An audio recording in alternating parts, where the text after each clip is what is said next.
an hour of change and challenge, in a decade of hope and fear. Thanks for joining us today. We have a very compelling show. We're calling it Take Me to Your Leader, because it's about presidents and how they might have interacted with the UFO and the UAP issue that we're talking about. We'll be talking about what presidents know and maybe what they don't know about the subject. We'll even mention the ones that claimed that they saw UFOs. And we'll also talk about that time 70 years ago this year, when in the middle of a hotly contested presidential election in the summer of 1952, there was a 2-week period where there was a show in the skies over Washington, D.C. that blew people's minds and scared the holy heck out of the U.S. government authorities. And that will all be to come soon. In the meantime, I'm Bryce Zabel. I'm here in Southern California. I want to reach out across the sea to my partner in crime here, Ross Coulthard in Australia. Ross? G'day, Bryce, and welcome. Hello again from down under once again. I have to say, it's been an amazing week of interviews. The last couple of weeks have been extraordinary. Firstly, there was this guy called Bryce Zabel, my colleague in crime here, who did I think you were the opening show with Lou Elizondo on Coast to Coast. And then George has had a really good month because he followed that up the next week with the Coast to Coast interview with 2 former CIA veterans, which I recommend people listen to, Jim Semivan and John Ramirez. It amazes me that a guy like Semivan, who I think he was very senior in the clandestine operations directorate of the CIA. This is a former very senior CIA official. He's talking candidly, Bryce, about the fact that he and his wife were visited by, he claims, and he's the one saying this, an alien entity in his bedroom, which was malevolent. It actually caused physical harm to him and his wife. But aside from that, one of the things he talked about was he doesn't think that anybody yet in the government or anywhere has the full picture on UAPs. So Jim is pushing the line that nobody in the government really knows all that's going on. He's saying there's a lot more than nuts and bolts here. There's a psychic and biological element. But the takeaway for me was when he talked about Bob Lazar. You know, the guy who claims to have back-engineered or been asked to back-engineer alien spacecraft at Area 51. Jim Semivan vouched for Bob Lazar's claims, which is quite extraordinary when you think about the fact that Lazar is talking about the whole allegation that the government has secretly recovered alien spacecraft. Semivan believes Lazar, which is just amazing to me. And there's a huge contradiction between the fact that he's saying the government doesn't know what's going on and the fact that he's saying he believes somebody like Lazar. It's just extraordinary. It is extraordinary. And you know, what's the explanation for it? Maybe he's got a non-disclosure agreement where he can sort of suggest that Lazar was on track, but at the same time say nobody really knows anything or everything rather. I don't know that I actually believe that, though. The truth is, we have been looking into this for at least 75 years as we sit here in 2022, looking back on 1947 and probably longer than that. I think there are people, and there are certainly documents that show the work of all those people over all those generations who have been looking into this. So maybe we don't know everything, but we certainly have some informed theories that have not actually been shared with us. So I have a bit of an issue about that. But actually hearing Semivan talk about that and the fact that there seems to be some kind of paranormal aspect to it, and he's a very highly placed person, as you mentioned, does kind of send a chill down your spine. And it takes you out of the nuts and bolts territory this topic has sort of traditionally been most successful in talking to the average person about. So yeah, we're in some interesting times, no question about it. Before we get into what we're talking about today, I really think we should also acknowledge the other interesting interview this week, which was Thomas Fessler's interview on Disclosure Tonight with Lou Elizondo, the former Pentagon UFO investigator. Elizondo firstly talked about how he's optimistic. You know, he's seeing a huge groundswell of change happening in DC. You know, the briefings, he claims, to congressmen and senior officials are having an impact. And people in Congress are now talking about potential hearings. The Republican, Andre Carson, there's others behind the scenes. UFO events are still still happening and getting reported. And he teased the debunkers. You know, he said to people who were saying it's still drones, he said, drones from China, psyops, get out of your mum's basement. And then he said definitively, he said, anybody who's in a position of trust, who has certain accesses and looks at this and says, they look at this and they say, this isn't ours, and we're damn sure this isn't Russian. He also talked about objects in orbit. He said, we track space stuff because it has a predictable pattern. When it's outside that pattern, that's when it gets our attention. And for these objects to do what these objects allegedly may be doing requires an astronomical amount of energy. So Elizondo said outright, it must be another type of tech that doesn't comport to our current models and understanding of physics. So the one question, though, Bryce, that he didn't want to answer is the one that Jim Semivan also ducked when George Knapp asked him, do we have ET craft and bodies? A question very easily denied if you're a senior government official that's worked in the Pentagon. And Elizondo answered, I can't answer that question right now. But let's face it, Lou Elizondo should probably be the man of the year in UAP issues, but he is an interesting guy. And each time he goes on any interview, you think, wow, he's making news here, but then he does it the next time too.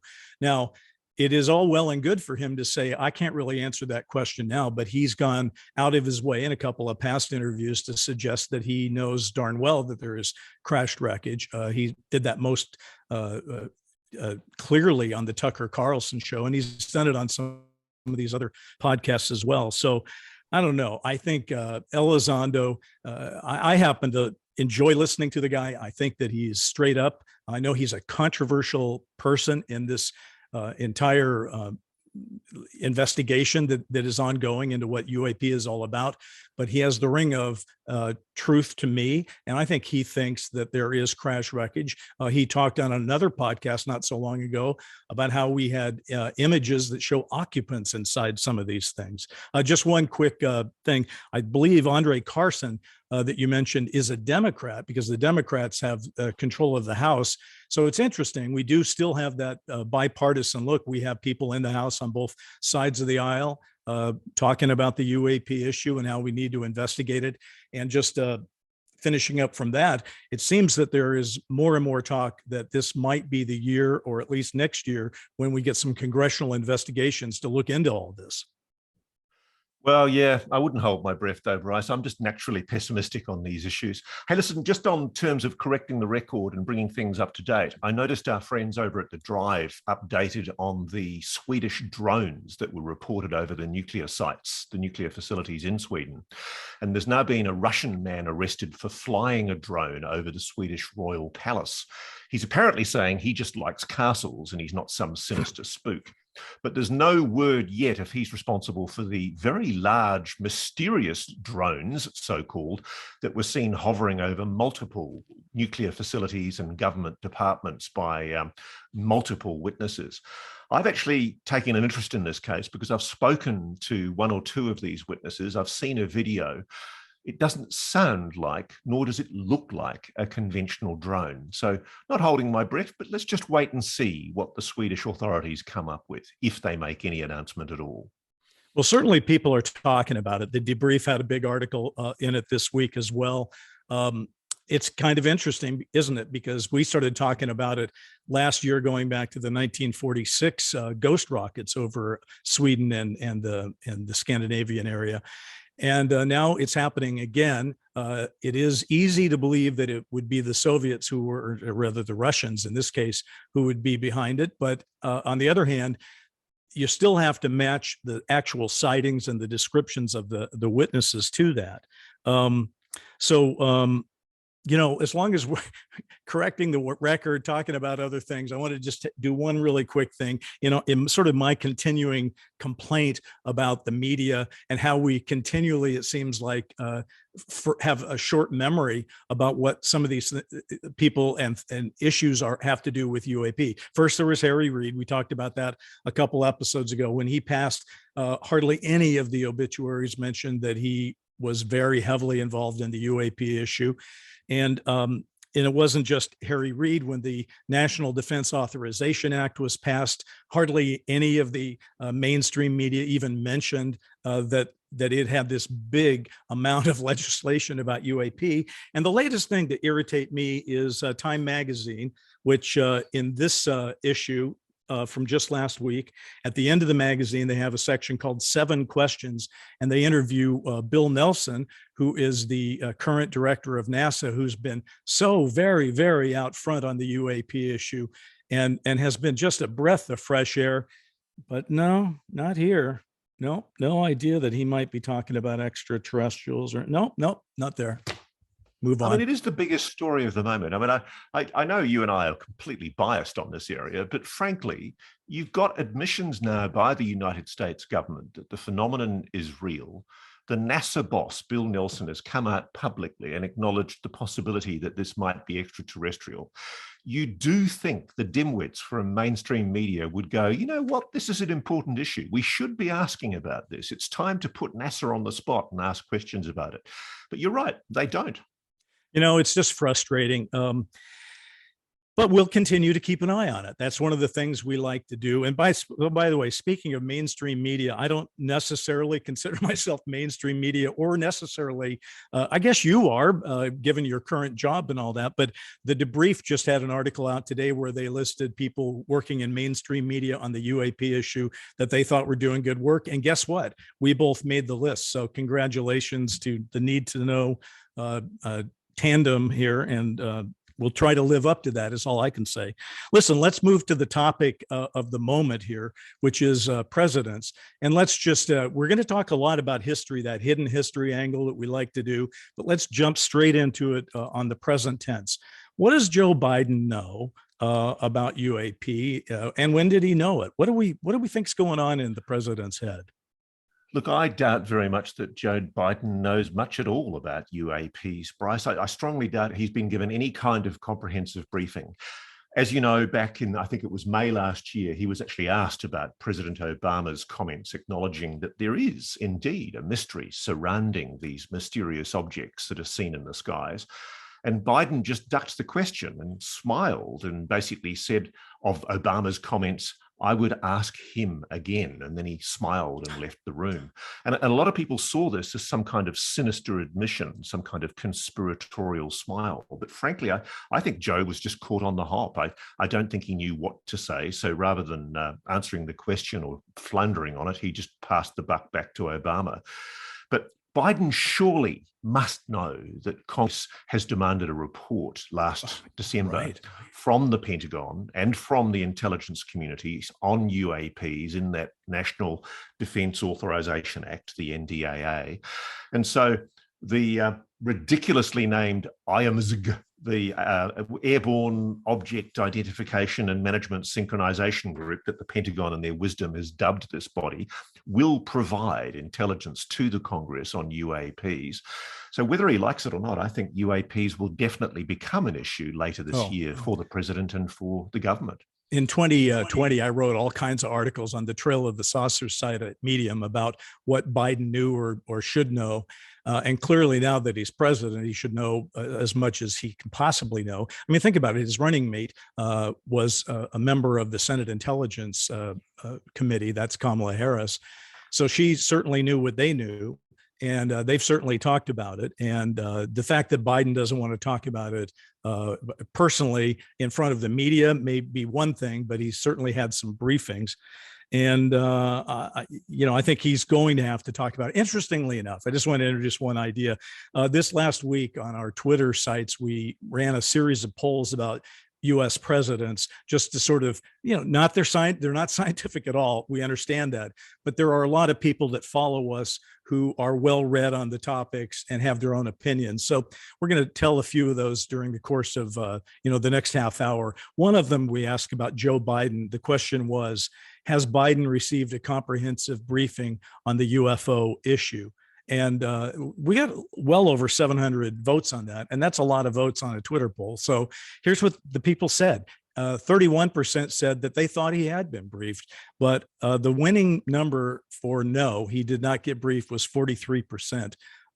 So I think there's a lot of skepticism.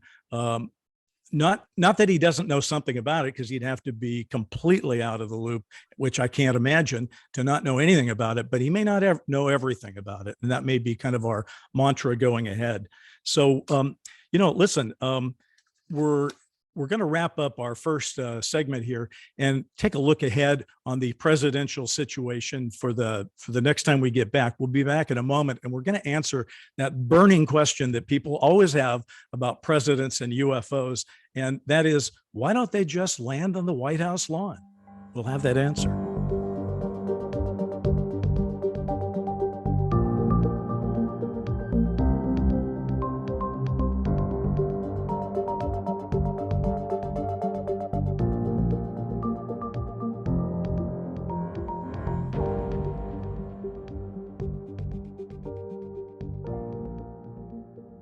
When it comes to aliens, there's some things I just can't tell you on air. But what is true, and I'm actually being serious here, is that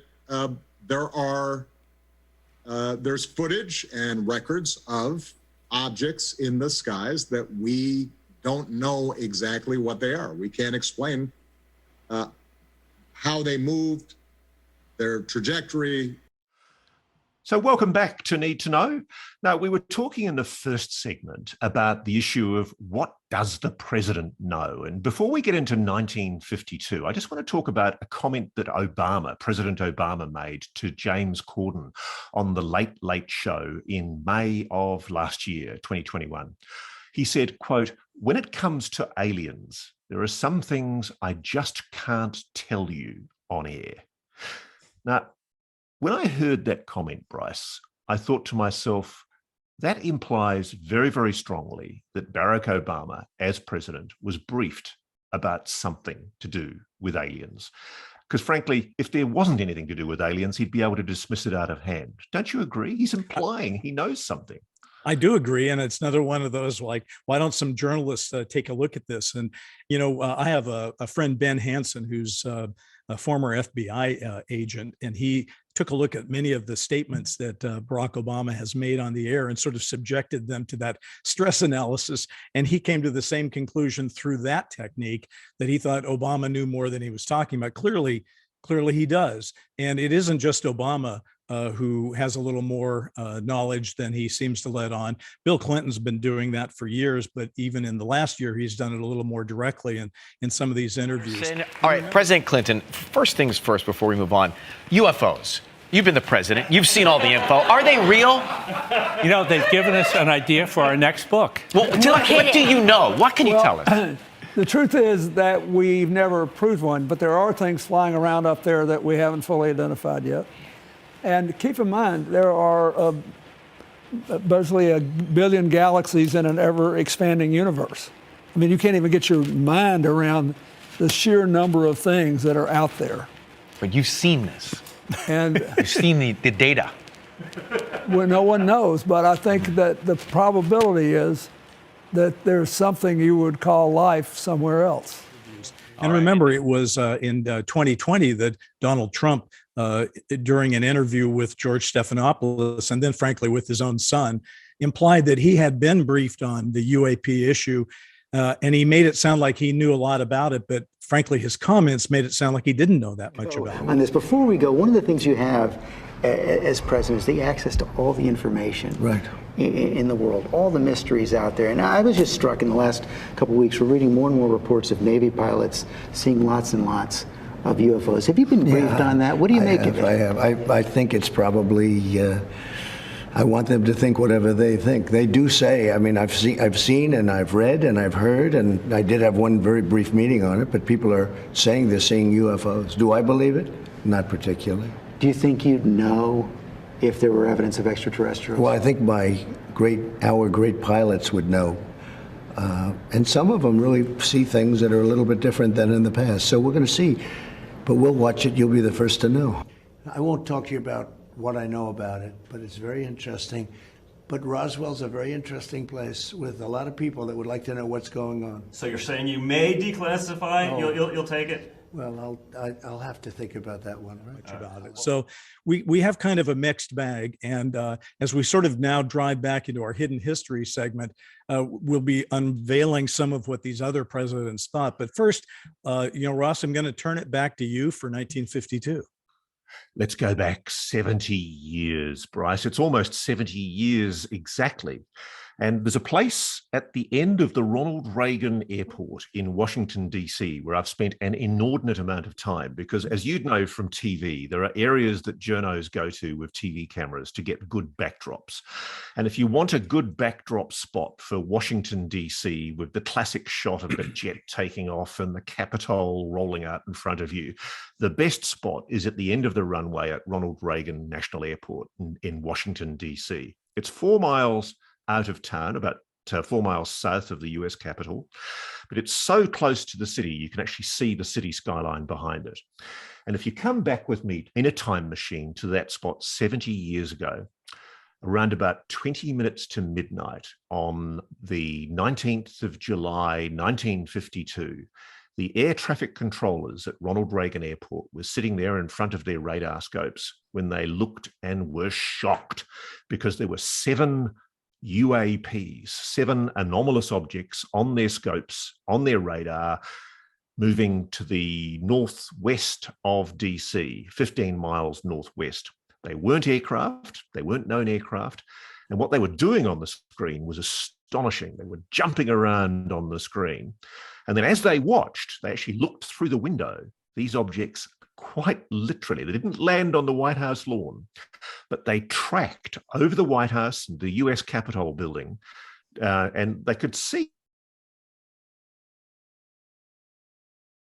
quite blatantly moving. Big orange ball of fire, one of them was described, or spherical orbs, moving very, very slowly across the most sensitive area of airspace in the United States.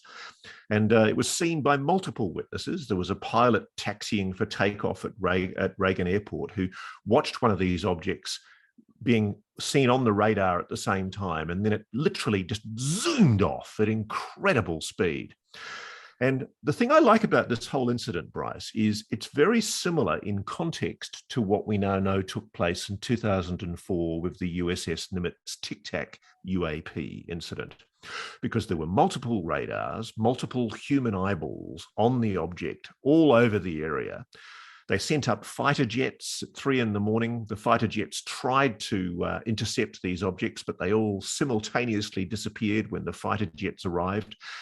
And these objects were monitored until dawn, until 5:30 in the morning. And we know that wasn't the end of it, don't we, Bryce? There was another incident the following week. Exactly. They came back. If they went away, they came back. Just one quick correction. In 1952, it wasn't called Reagan Airport because Reagan hadn't been president yet. And I am trying right now to remember what it was called. Was it Dulles? I think it was called National Airport. National, or something. yes. We call it Ronald Reagan now, but it was because called of course, Airport because after his death, it was renamed for him. Listen, this is a astonishing story, and I would like. And by the way, you get my vote for Uncle Ross, the storyteller. That was a beautiful little intro, and I don't even want to compete with it, but I would like to just suggest that let's, instead of doing our Wayback Machine to go back to 52, let's go from 52 to now and just ask yourself, for anyone who's listening to this or watching this, if we had UFOs flying over the US Capitol and the White House and all over Washington, D.C. on a weekend, would we not be freaking out?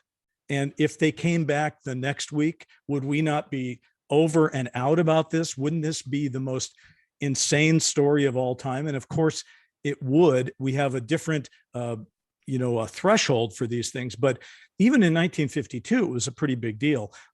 We were in the middle of the presidential campaign of 1952 in July when this happened.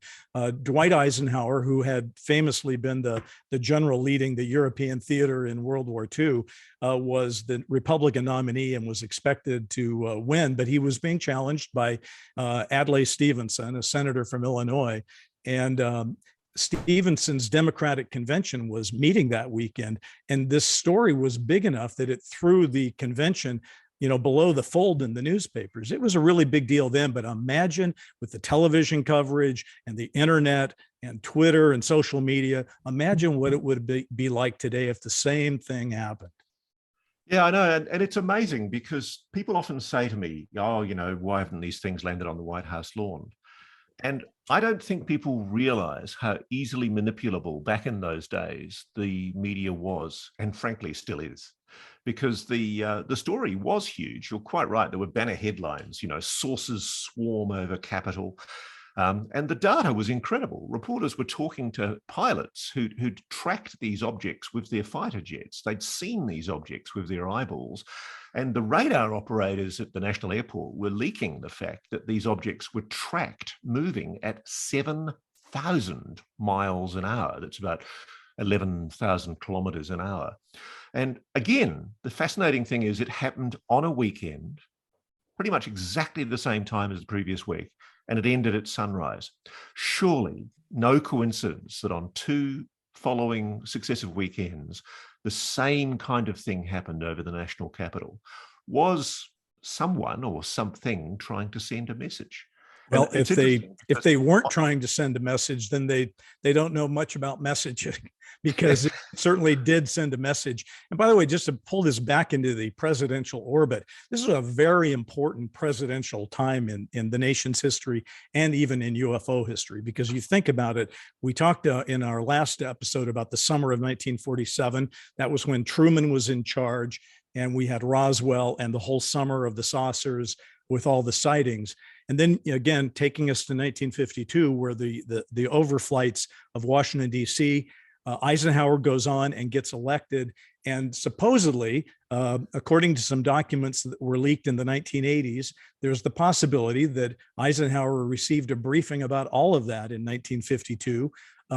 And was told about a group that Truman had formed in the aftermath of Roswell called Majestic 12. Now, people have debated these things for years. And then it goes on that Eisenhower, shortly after being inaugurated, ended up actually meeting with extraterrestrials on an Air Force base. So there's a lot of stuff that is not well sourced from a journalistic point of view, but a lot of ideas in the air. So just to go back to our polls for a second, we went to Truman and we said, did Harry Truman create an organization known as Majestic 12 in the aftermath of the Roswell crash? This one was a big winner for yes. 64% of our Twitter followers said that he in fact did create Majestic 12. And I think a lot of people would believe that whether he called it Majestic 12 or it was called something else, obviously in the aftermath of the kind of summer of the saucers they were having, there needed to be some kind of US response. And then on the Eisenhower thing, we asked people, did Eisenhower actually meet with non-humans and strike a deal with them? That one was our closest one by far. Yes, 35%, no, 28%, not sure, 37%. And the reason I put a pin, Ross, on the Eisenhower one is, for me, it's felt for years like it was just the most outrageous. And I thought, I can't get my brain around that one. It just sounds too crazy by half. But last year, they made a movie about it called The 11th Green, and they made a television series about it on American Horror Story, where they did a whole season about it. So I would just ask you, my friend, what's your take on Truman creating Majestic 12? What's your take on Eisenhower meeting with aliens? Look, I don't know about the veracity of the Majestic 12 documents. I mean, I know the story about how there was 2 sets basically, and one set was left. They were photographs on a roll of film. I suspect that some or all of the documents that were left in the original bundle are genuine, but I can't say that I know that for sure. What I do feel is that the official record, the existing archives that have been declassified, they are extraordinary in themselves. Yes. Because they do show that Harry Truman, the president, was very upset that somebody was buzzing the White House with impunity. And as a result of that, he did order investigations. And that led to the creation of Project Grudge, and then went right through all of the different projects of investigation to the eventual cover-up known as the Robertson Panel and the Condon Report, and eventually Project Blue Book. So I don't doubt for a moment. I mean, of course you would have, as president, you would have said this is a major national security priority. There are anomalous, intelligently guided objects showing a technology far beyond ours, buzzing the most sensitive airspace in the United States. Of course you would have made it a priority. Well, of course you would. And by the way, if there was nothing to the story, it would make you wonder why. And we know this for a fact. This is an actual fact, that Harry Truman asked to be briefed about the flying saucer issue every 3 months and was. So if there's nothing going on, I don't know why he was getting so much briefing. So it's very interesting. And by the way, the whole Majestic thing, again, while I started as an investigative reporter and a CNN correspondent, I then kind of morphed into my Hollywood years, if you will. And during those Hollywood years, I created a show called Dark Skies, and the whole concept of Dark Skies, thank you. But the whole concept was literally that Majestic 12 was a real thing. And that we told the story of a young congressional intern who sort of gets himself recruited into Majestic 12 during the Kennedy administration. We've had the sample analyzed, and it's as advertised. We also checked out certain elements of your story. Very discreetly, of course. And it seems to hold together. I have to tell you, it's made it very hard to concentrate on such mundane matters as trade enforcement budgets. So what's the president going to do? John, the president has less than a year left on his term. He's got to get reelected if he's going to do anything. Second term, that's when we can get this out. I can't stay Majestic, right? You have to. The president needs someone like you on the inside. You'd be contacted from time to time. Will you do this for us?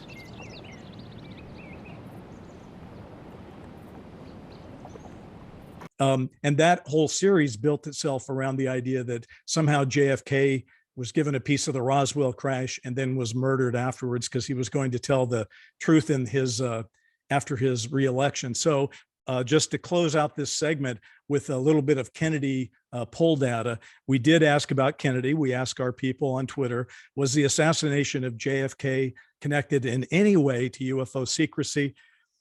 Sadly, not sadly, but the people on Twitter did not vote with the Dark Skies point of view on this thing. They said yes by only 33%. They said no by 39%. They weren't buying Kennedy being involved with UFOs, although there are other stories where Kennedy is thought to have told Marilyn Monroe about UFOs, and where Kennedy also shortly before his death ordered that we look into the UFO situation in a way that we made sure that if the Russians, we didn't attack the Russians if we saw a UFO. So lots of stuff going on. You know, there's one line, I'm watching your Dark Skies at the moment, and there's one line that you pointed me to where you've got your bad guy, your antagonist who's presiding over the cover up, and he says, President Kennedy doesn't know about Majestic, does he? And the guy says, President Kennedy knows what he needs to know. Yes. You know what? And that was my favorite scene of the entire series. We wrote it for the pilot. It's during the Cuban Missile Crisis. That young member of Majestic 12 goes to see his boss and says, I don't understand how we can be getting this close to a nuclear war, given that Kennedy and Khrushchev should know about the alien situation. And his boss is so cavalier about it, just smoking his cigarette, not even caring, that he says, President Kennedy doesn't know, does he? And that's when that line, President Kennedy knows what he needs to know, which is one of the most shocking things that you could even imagine. So yeah, that's kind of, well, I'm sure over the course of our time doing the Need to Know podcast, we'll talk more about it, but I tried to roll in all those great storylines into it. So I'll tell you what, we're going to continue our presidential run in a minute. But as we wrap this section, we're going to take a deep dive when we come back into what we call hidden history. And guess what? There are two presidents that said they saw UFOs. Do you know who they are? We'll be right back and talk about it. We meet in an hour of change and challenge, in a decade of hope and fear.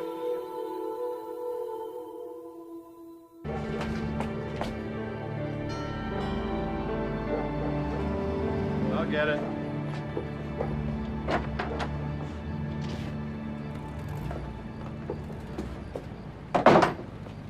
There is not a reason good enough to explain why you're here. Well, since the world seems to be going up in smoke, I thought we could bend the rules a little. What do you want, John? I know it's always changing with you, but what I want is the truth about this Cuba thing. I am under no obligation to discuss this with See, that's what I'm talking about. Who exactly are you obligated to discuss this with?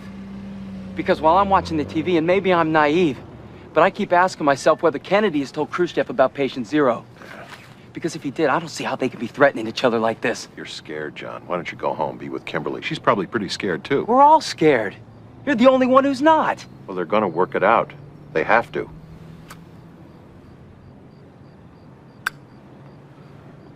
President Kennedy doesn't know about Majestic, does he? I took a big chance taking you on board, John, you know? Oh, so I should be eternally grateful? Forget it. Not if I'm being lied to. Now, it's a simple question, Frank. Does he know? Yes or no?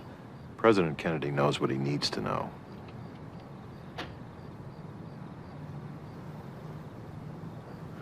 I knew it.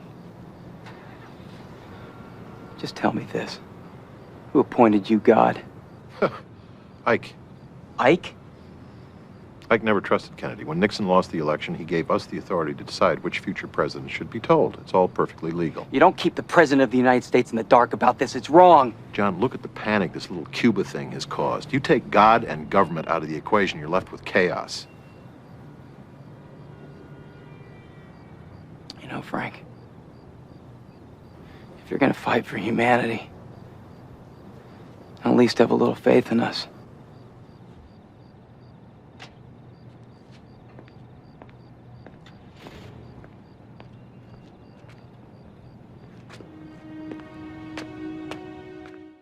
Welcome back to Need to Know.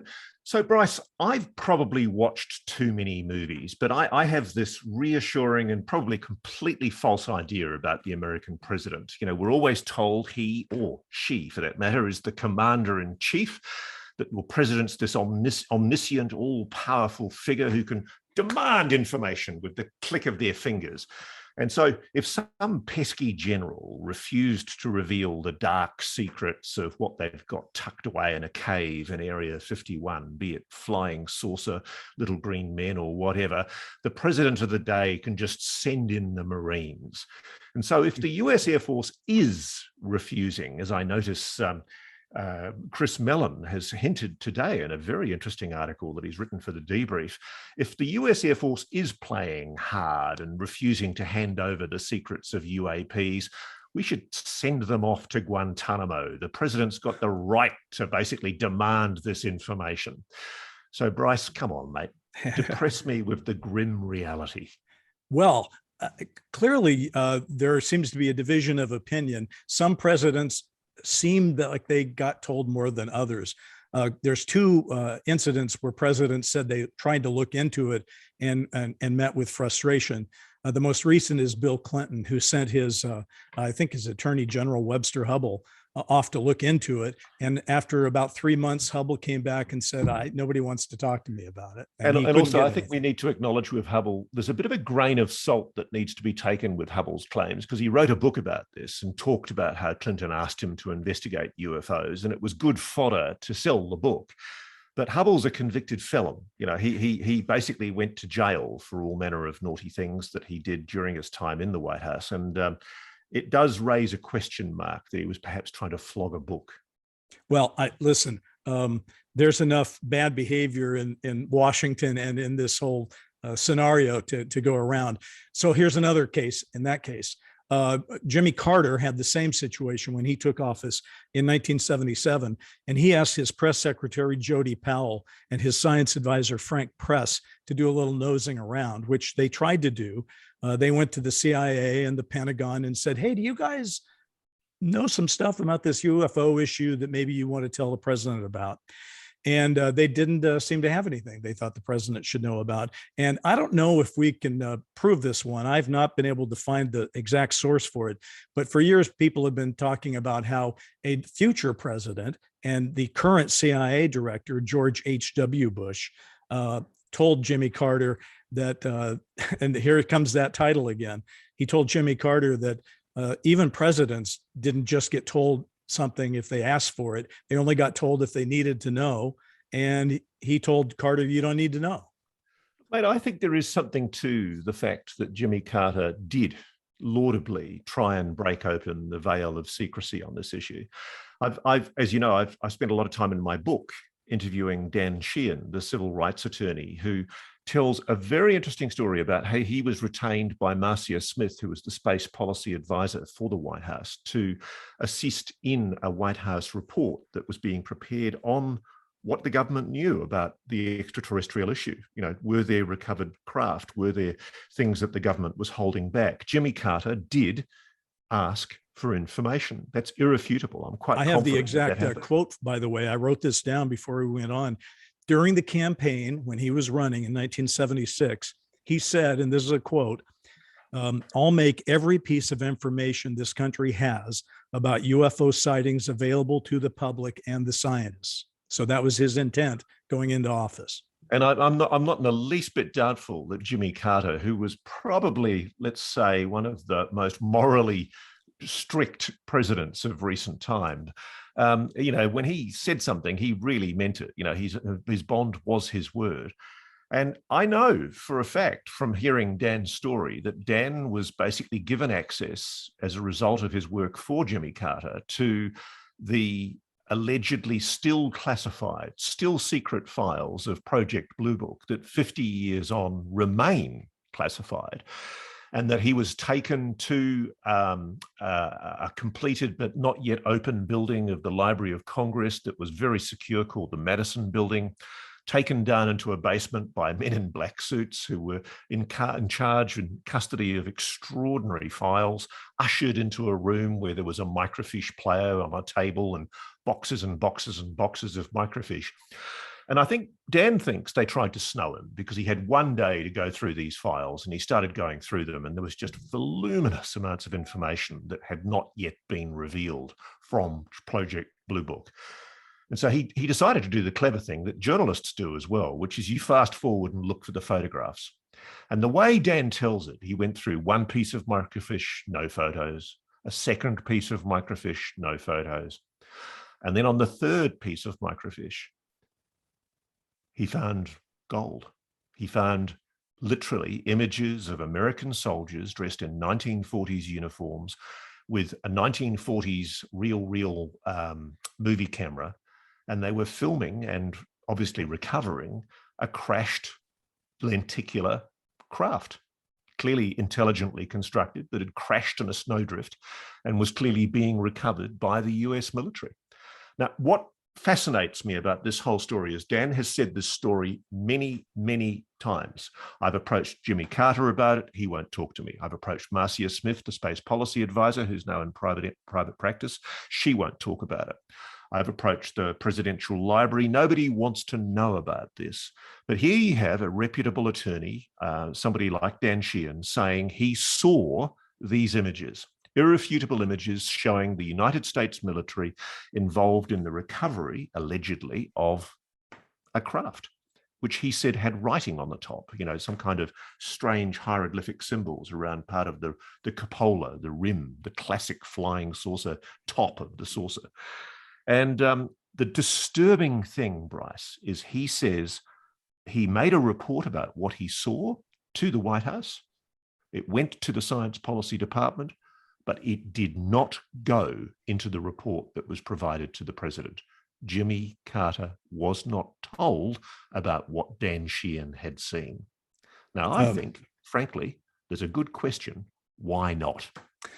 You know, I can at least corroborate that Daniel Sheehan is telling that story. In 2001, when I was the chairman of the Television Academy, I got a chance to have lunch with him, and I heard that, and he knew about my Dark Skies experience, and he told me that story in exactly the same detail as you've just related. So he's been consistent on that story for years. I admire, though, that you have gone and track people down and seen if they will say it. And so far, nobody is willing to step forward and do that. Hey, do we want to tell people about these two presidents that saw UFOs? Absolutely. I want to hear it. Yeah.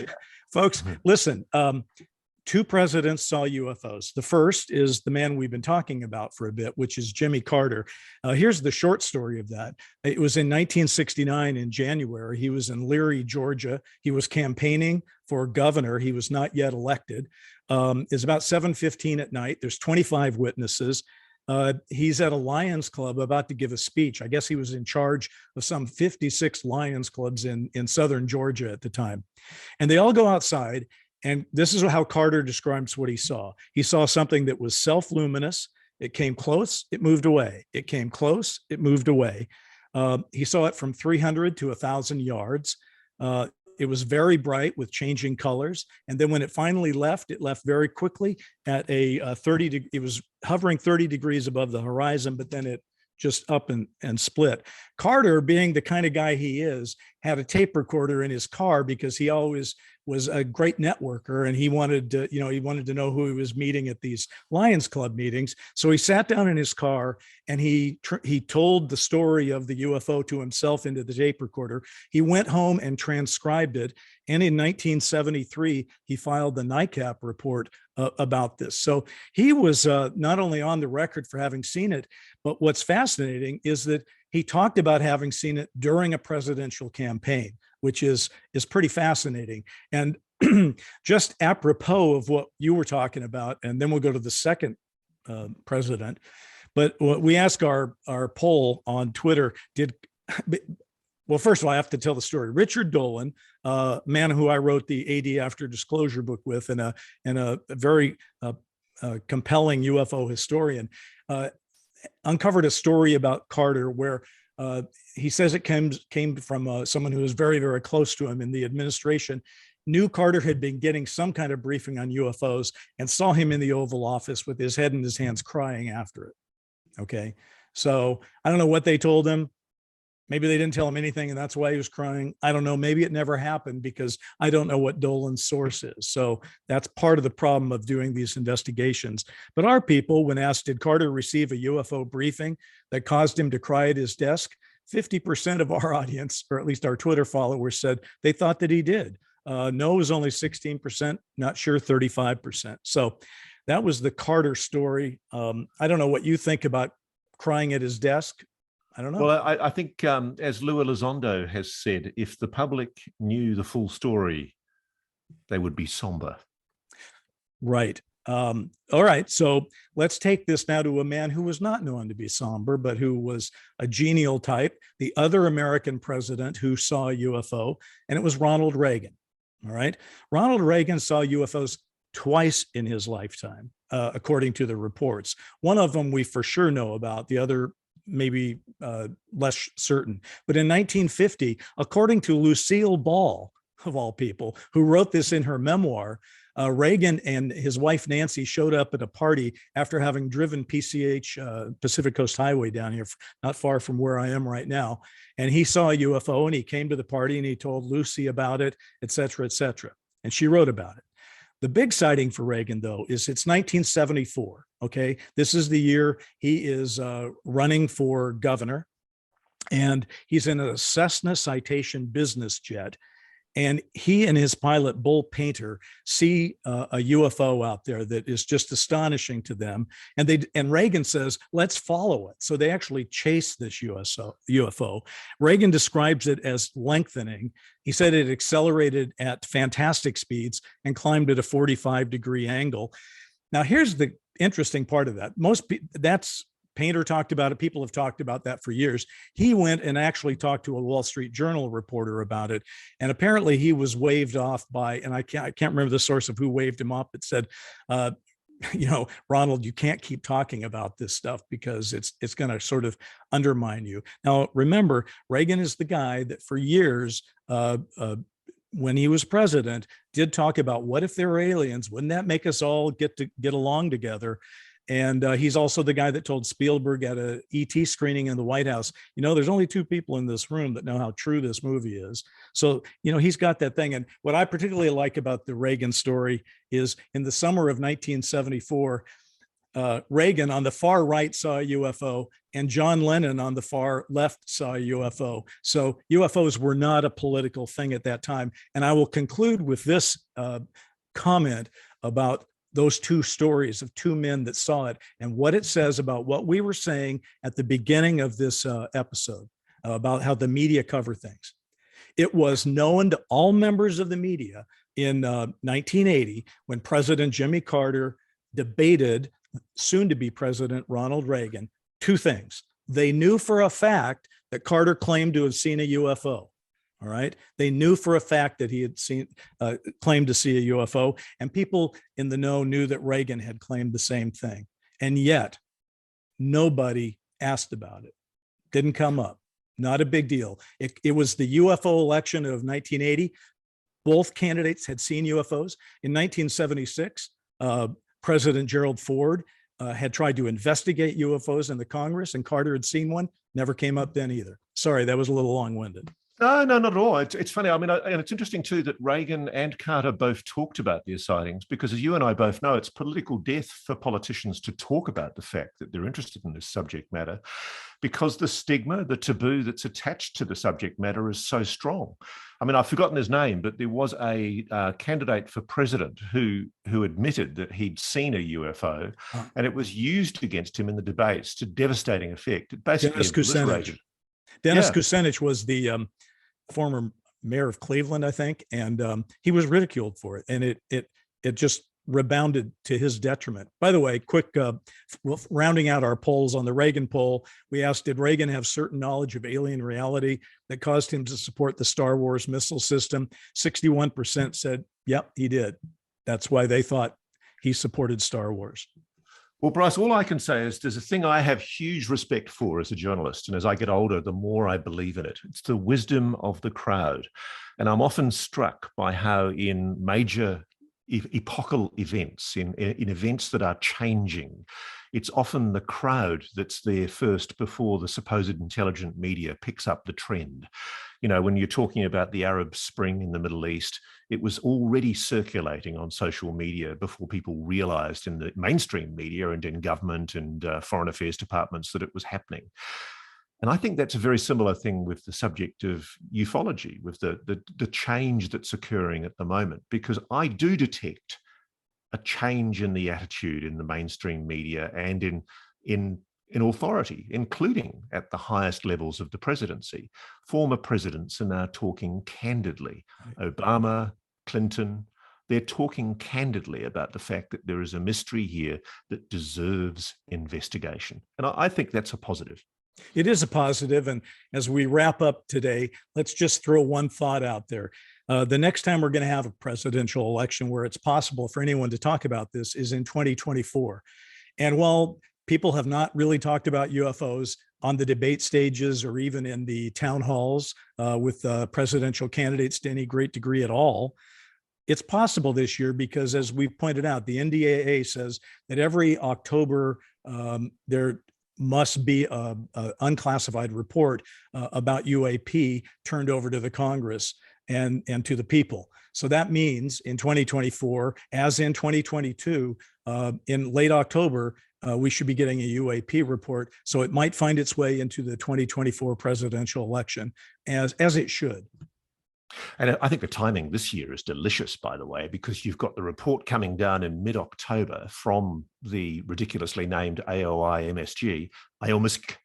And I think the midterms this year, the crucial midterms, are on November the 8th, aren't they? So hopefully in the last 2 or 3 weeks of the midterms campaign, UAPs might just become a campaign issue. We call that the October surprise that might happen. And by the way, every time you say the name of that organization, the AOI-MSG, which stands for Airborne Object Identification and Management Synchronization Group, which is a real mouthful, it makes me say, I commit to coming up with a nickname for that group. If no one else will do it, I will do it, and we'll debut it on this show. Anyway, well, mate, if anybody in the military, they've coined this daffy, stupid acronym. It's classic military. And they've done it, I'm sure, to make it as forgettable as possible, because every time I write it down and put it up on my wall and try and remind myself what it means, it's deliberately done to be opaque and vague. Well, it's up to us. It looks like it's up to us. We'll have to come up with our own name. Anyway, folks, we are out of time. So from Los Angeles, I'm saying goodbye, Ross. And from Australia, I say farewell, but we'll be back soon with more.